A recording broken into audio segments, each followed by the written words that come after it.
और एसिंको का वहां पर पास, लेकिन टेक्निकली उसने शॉट को ब्लॉक किया उनका और खतरा को टालते हुए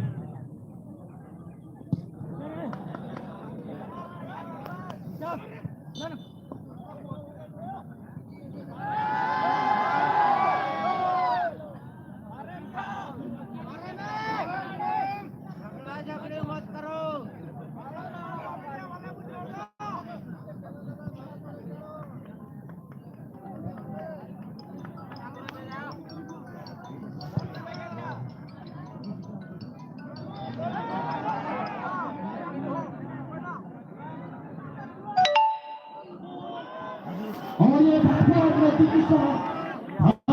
टाइम में अटेम्प्ट किया था मिहिर हाफजा का शॉट। ये मौके पर गए, बॉल डिफ्लेक्ट हुआ और इस बार गोलकीपर प्रवीण सोरेन का सुंदर बॉल को वहां पर सेव किया। फर्स्ट टाइम में 11 नंबर मिहिर हाफजा राज्य धनबाद अडिक नजदीक रे मौका शॉट रे विपक्षी खिलाड़ी कटा लगावना आते खतरा टलावना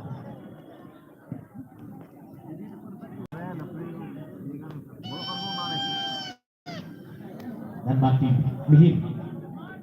jika mauka anda बनाऊंगा